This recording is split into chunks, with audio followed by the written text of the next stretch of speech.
Hey guys, so I'm doing an oil change on a 2020, so still a B9, right? Audi A4. And there's surprisingly little information because, well, I guess the manufacturers don't want you to change your oil anymore.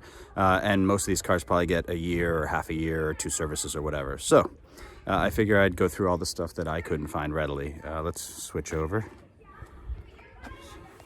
Can't switch over.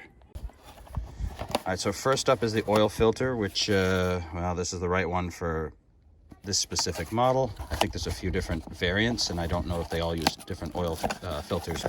But you'll find that its size is comically small compared to previous oil filters. So if you get something tiny, you didn't misorder. Secondly, the classic 36 millimeter has been replaced by a smaller size. I don't know what it is, but it's not 36 millimeters anymore.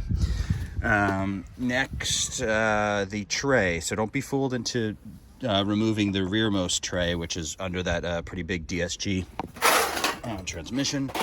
It's actually this forward tray, which is interesting. It's got like a kind of felt in-molded section to it. Annoyingly, this uses 5 different connectors. Also, don't be fooled. That plug doesn't go to anything useful for this. So anyway, it's a combination of a T25, T27, a Phillips screw on the side coming in from, I don't know if I'll be able to see it, but yeah, right there. So that is one of those plastic, there you go. It's a plastic expanding anchor.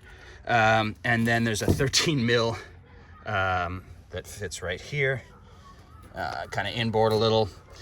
And then note that on the most forward piece here, you don't have to loosen any of them except this one here. That's one of the Torx ones. There's 2 actually, forward and back here. But the rest of this panel here, you can leave alone. The oil plug itself, yep, we're in the era of plastic oil sumps, yeehaw. The sump itself, it'd be nice to get some light here. Actually has this specialized plug. I'm not going to reuse mine, but boy, it looks certainly reusable. I have that special tool, although it doesn't take a lot of torque to remove it, so a nice wide flat head would be fine. It does have the benefit of letting you back it out like a quarter turn, and oil kind of drips down nicely, and although it's slow. And then once you kind of know where it is and what's going on, you can pull the plug and get your arc of oil, and then hopefully not make a mess of everything. Some of it did spray back. I'll get a wipe on it. I consider that free anti-rust treatment. All right, so that's it. I've got the filter off. I've got the plug and just draining, and we'll go from there.